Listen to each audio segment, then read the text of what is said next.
ಸಹಾಯಕಿಯರ ಗೌರವಧನ ಹೆಚ್ಚಿಸಿ ಇಲಾಖೆ ಮಟ್ಟದಲ್ಲಿರ್ತಕ್ಕಂಥ ಒಂದು ಬೇಡಿಕೆಗಳಿದೆ. ಒಂದು 3ನೇ ಟ್ರಾನ್ಸ್ಫರ್ ಮತ್ತು ಅನುಕಂಪ ಇದು ಖಂಡಿತ ಆಗ್ಬೇಕು ಅಂತ ಕೇಳ್ಕೊಳ್ತೀನಿ. ವೇದಿಕೆ ಮೇಲೆ ಇರ್ತಕ್ಕಂಥ ಮಾನ್ಯ ಕಾರ್ಯದರ್ಶಿಗಳು ಹಾಗೂ ನಿರ್ದೇಶಕರು ಮತ್ತು ಈ ಎಲ್ಲ ಸಂಘದ ಪದಾಧಿಕಾರಿಗಳು, ಅಧ್ಯಕ್ಷರುಗಳು, ಕಾರ್ಯದರ್ಶಿಗಳು ಇದ್ದಾರೆ.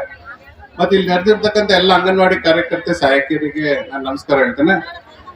ಈಗ ಈ ಸ್ಟ್ರೈಕ್ಗೂ ಮುಂಚೆ ನಿನ್ನೆ ರಾತ್ರಿಯೇ ಸುಮಾರು 3 ಗಂಟೆಗಳ ಕಾಲ ನಿಮ್ಮ ಸಂಘದ ಲೀಡರ್ಸ್ ಏನಿದ್ದಾರೆ ಅವರು ಗೌರ್ಮೆಂಟ್ ಅಲ್ಲಿ ಮೀಟಿಂಗ್ ಮಾಡಿ ಇಲ್ಲಿ ಕೇಳಿರ್ತಕ್ಕಂಥ ಡಿಮ್ಯಾಂಡ್ ಅಲ್ಲಿ ಬಹಳಷ್ಟು ಮುಗಿದಿದೆ. ಅದರ ದಾಖಲೆಗಳನ್ನು ನಾವು ಅವ್ರಿಗೆ ಹ್ಯಾಂಡ್ ಓವರ್ ಮಾಡ್ತಾ ಇದೀವಿ. ಸೊ ಆದ್ರಿಂದ ಈ ಒಂದು ಸ್ಟ್ರೈಕಿನ ಬಗ್ಗೆ ನಾನು ಹೇಳೋದಾದ್ರೆ ಗ್ರಾಚ್ಯುಟಿ ಇದು ಬಹಳ ಮುಖ್ಯವಾಗಿ ಕೇಳಿದ್ದಾರೆ. ಗ್ರಾಚ್ಯುಟಿಯನ್ನ ನಿನ್ನೆ ಒಂದು ತೀರ್ಮಾನಕ್ಕೂ ಸಹ ಬಂದಿದ್ದೇವೆ. 2011ರಿಂದ ಏನು ರಿಟೈರ್ಡ್ ಆಗಿದ್ದಾರೆ ಅಂದ್ರೆ ಅವಾಗ್ಲೇ ನಿಮ್ಮ ರಿಟೈರ್ಮೆಂಟ್ ಏಜ್ ಅನ್ನ ನಿರ್ಧಾರ ಆಗಿದ್ದು 60 ವರ್ಷ ಅಂತ ಹೇಳಿ. ಅಲ್ಲಿಂದ ಆಗಿರೋರು ಇಲ್ಲಿವರೆಗೆ ಅವ್ರಿಗೆಲ್ರಿಗೂ ಸಹ ಗ್ರಾಚ್ಯುಟಿ ಕೊಡಬೇಕು ಅಂತ ಹೇಳಿದ್ದಾರೆ. ಅದರ ಬಗ್ಗೆ ನಾವು ಆಲ್ರೆಡಿ ಫೈಲ್ ಅನ್ನ ಮೂವ್ ಮಾಡಿ ಕೊಡ್ತಾ ಇದೀವಿ. ಮತ್ತೆ 30 ವರ್ಷ ಗರಿಷ್ಠ ಮಿತಿ ಇತ್ತು, ಅದನ್ನು ಸಡಿಲಿಸಿ ಎಂದಿದ್ರು. ಅದು ಆಲ್ರೆಡಿ ಸಡಿಲಿಸಿ ನಾವು ಆರ್ಡರ್ ಸಹ ಕೊಟ್ಟಿದ್ದೀವಿ. ಸೊ ಒಂದು ಬೇಡಿಕೆ ನಿಮ್ದು ಆಲ್ರೆಡಿ ಮುಗಿದೋಗಿದೆ. 2ನೇದು ಗುಣಮಟ್ಟದ ಆಹಾರ ಕೇಳಿದ್ರು, ಅದು ಸಹ ಈಗ ಮೆನು ಚೇಂಜ್ ಮಾಡಿ ಈಗ ಆಲ್ರೆಡಿ ಆದೇಶನೂ ಆಗಿದೆ. ಮಾನ್ಯ ಕಾರ್ಯದರ್ಶಿಗಳ ಅಧ್ಯಕ್ಷತೆಯಲ್ಲಿ ನಡೆದಂತ ಸಭೆಯಲ್ಲಿ ಅದನ್ನ ತೀರ್ಮಾನ ಕೈಗೊಂಡು ಅಕ್ಟೋಬರ್ ಇಂದ ನಿಮ್ಗೆ ಹಿಂದೆ ಹೇಗ್ ಬರ್ತಿತ್ತು ತರಕಾರಿ ಮತ್ತೆ ಹೆಸರುಬೇಳೆ, ಈ ಗೋಧಿ ಪಾಯಸ ಮತ್ತೆ ಇದಕ್ಕೆ ಆ ತರ ಬರುತ್ತೆ. ಉಪ್ಪಿಟ್ಟು ಮಸಾಲಾನ ರದ್ದುಪಡಿಸಿದೆ. ನಾವು ನಿಮ್ಮ ಏನು ಫೀಡ್ಬ್ಯಾಕ್ ಇದೆ ಅದನ್ನ ತಗೊಂಡೇ ಸರ್ಕಾರ ಕೆಲಸ ಮಾಡ್ತಾ ಇರೋದು. ಈಗ ನಿಮ್ಮ ಹಂತದಲ್ಲಿ ಬಹಳ ಸುಲಭವಾಗಿ ಹೇಳ್ತೀರಾ, ಬಟ್ ಸರ್ಕಾರ ಅಂದಾಗ ಇಡೀ ರಾಜ್ಯದ ತಗೊಳ್ಬೇಕಾಗ್ತದೆ. ಸೊ ಆದ್ರಿಂದ ಸ್ವಲ್ಪ ನಿಧಾನ ಆದ್ರೂ ಸಹ ನಾವು ಈ ತೀರ್ಮಾನವನ್ನು ಮಾಡಿದೀವಿ. ಉಪ್ಪಿಟ್ಟು ಮಸಾಲವನ್ನ ಹಿಂಪಡೆದಿದ್ದೀವಿ. ಅದ್ರ ಬದಲು ನಿಮ್ಗೆ ಮುಂಚೆ ಹೇಗ್ ಬರ್ತಿತ್ತು ಮೆಣಸಿನ್ಕಾಯಿ, ಸಾಸಿವೆ, ಹೆಸರುಬೇಳೆ, ಇದು ಅದೇ ರೀತಿ ಬರುತ್ತೆ.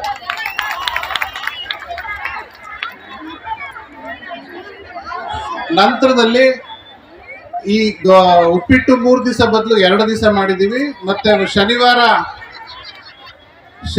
ಉಪ್ಪಿಟ್ಟು ಮಸಾಲ ಇಲ್ಲಮ್ಮ, ನೀವೇ ತಯಾರಿಸೋದು. ಆಯ್ತಮ್ಮ, ರವೆನೆ ಕೊಡ್ತಾರೆ.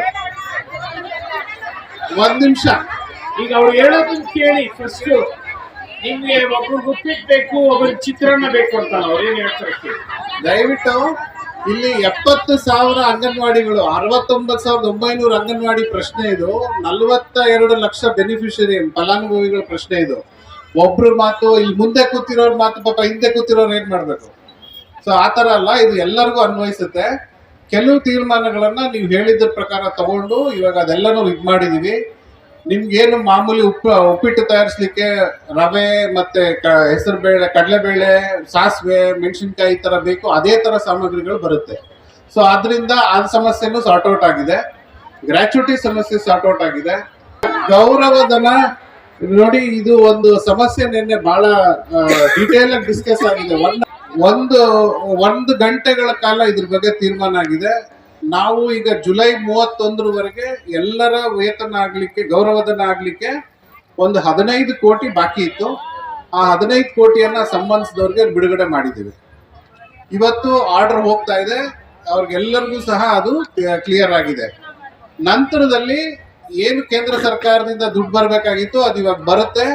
ಬಂದ ತಕ್ಷಣ ನಿಮ್ಗೆ ಇನ್ಮೇಲೆ ಪ್ರತಿ ತಿಂಗಳು ಗೌರವಧನ ಆಗೋ ರೀತಿ ನಾವು ಕಾಳಜಿಯನ್ನು ವಹಿಸ್ತೇವೆ. ಜೊತೆಗೆ ಈ ತರ ಸ್ಟೇಟ್ ಲೆವೆಲ್ ಅಲ್ಲಿ ಬಂದು ತೀರ್ಮಾನಗಳು ಆಗೋ ಬದಲು ನಿಮ್ಮ ರಾಜ್ಯ ಮಟ್ಟ, ನಿಮ್ಮ ಜಿಲ್ಲಾ ಮಟ್ಟದಲ್ಲಿ ಮತ್ತೆ ತಾಲೂಕು ಮಟ್ಟದಲ್ಲಿ ಏನು ಸಭೆಗಳನ್ನ ನಿಯತವಾಗಿ ಆಗ್ಬೇಕು ಅದನ್ನ ಪ್ರತಿ ತಿಂಗಳು ಮತ್ತೆ 3 ತಿಂಗಳಿಗೆ ಒಂದ್ಸತಿ ಆಗೋ ರೀತಿ ಕಡ್ಡಾಯವಾಗಿ ನಾವು ಆದೇಶವನ್ನು ಕೊಡ್ತಾ ಇದೀವಿ. ಸೊ ಇದಿಷ್ಟು ಸಹ ನಮ್ಮ ಕಡೆಯಿಂದ ನಿಮ್ಮ ಬೇಡಿಕೆಗಳನ್ನು ಈಡೇರಿಸಿದೀವಿ. ಮತ್ತೆ ನಿಮ್ಮ ಲೀಡರ್ಸು ಸಹ ನಿನ್ನೆ 3 ತಾಸುಗಳ ಕಾಲ ಹೋರಾಟ ಮಾಡಿ ಎಲ್ಲವನ್ನು ಮಾಹಿತಿ ಪಡ್ಕೊಂಡಿದ್ದಾರೆ. ಯಾವುದು ಸಹ ಇಲ್ಲಿ ಆಶ್ವಾಸನೆ ಅಲ್ಲ, ಎಲ್ಲವೂ ಕೂಡ ರೈಟಿಂಗ್ ಅಲ್ಲಿ ಕೊಟ್ಟಿದ್ದೀವಿ. ಸೊ ಆದ್ರಿಂದ ಈ ಒಂದು ಸ್ಟ್ರೈಕ್ ಅನ್ನ ನಾವು ಹಿಂಪಡಿಬೇಕು ಅಂತ ಮತ್ತೊಮ್ಮೆ ಕೋರ್ಕೊಳ್ತೇವೆ. ನಿಮ್ಮ ಬೇಡಿಕೆಯನ್ನ ನಾವು 90% ಕ್ಲಿಯರ್ ಮಾಡಿದೀವಿ. ಸೊ ಇಷ್ಟು ಹೇಳಿ ನಮ್ಮ ಮಾತನ್ನ ಮುಗಿಸ್ತೇವೆ. ನೀವು ಒಬ್ಬೊಬ್ರು ಗೊತ್ತು, ಅಂಗನವಾಡಿ ವರ್ಕರ್ಸ್ ಒಬ್ಬೊಬ್ರು ಒಂದೊಂದು ಮಾತನಾಡ್ತೀರ. ಈಗ ಕಾರ್ಯದರ್ಶಿಗಳು ಮತ್ತೆ ಡೈರೆಕ್ಟ್ರು ICDS ನ ಜಾಯಿಂಟ್ ಡೈರೆಕ್ಟರ್ ವಿವರವಾಗಿ ಎಲ್ಲ ವಿಷಯಗಳನ್ನ ತಮ್ಮ ಮುಂದೆ ಹೇಳಿದ್ದಾರೆ. ನಾವು ಸಹ ನಿನ್ನೆ ಲೀಡರ್ಗಳು ಕೂತ್ಕೊಂಡು 3 ಗಂಟೆ ಕಾಲ ಸುದೀರ್ಘವಾಗಿ ಚರ್ಚೆ ಮಾಡಿದ್ದೇವೆ.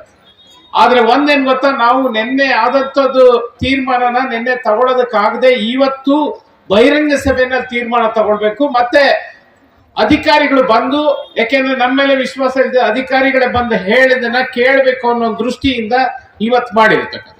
ಆದ್ರಿಂದ ಇವತ್ತು ಸೆಕ್ರೆಟರಿಗಳು ಬಂದು, ಸೆಕ್ರೆಟರಿ, ಡೈರೆಕ್ಟರ್ ಮತ್ತೆ ನಿರೂಪಣಾಧಿಕಾರಿಗಳು ಏನು ICDS ನ ಜಾಯಿಂಟ್ ಡೈರೆಕ್ಟರ್ ಬಂದು ಕಳಕಳಿಯಿಂದ ಸರ್ಕಾರದ ನಿರ್ದಿಷ್ಟವಾದ ನಿಲುವು ಏನು, ನಾವೇನ್ ಮಾಡ್ತೇವೆ ಅನ್ನೋ ಎಲ್ಲ ವಿವರಗಳನ್ನ ನಮ್ಮ ಮುಂದೆ ಮಂಡಿಸಿದ್ದಾರೆ. ರಾಜ್ಯದ ಮೂಲೆ ಮೂಲೆಗಳಿಂದ ಬಂದಂತ ಹೆಣ್ಮಕ್ಳು ಗ್ರಾಚ್ಯುಟಿ ಬಗ್ಗೆ ಇದ್ದಂತ ಒಂದು ಏನು ನಿಮ್ಮ ಮನಸ್ಸಿನಲ್ಲಿದ್ದಂತ ಒಂದು ನೋವೇನಿತ್ತು ಅದನ್ನ ನಿವೃತ್ತಿಯಾದಂತ ಎಲ್ಲ ಅಂಗನವಾಡಿ ಕಾರ್ಯಕರ್ತರಿಗೂ ಸಹಾಯಕರಿಗೂ ಗ್ರಾಚ್ಯುಟಿ ಸಿಗ್ತದೆ.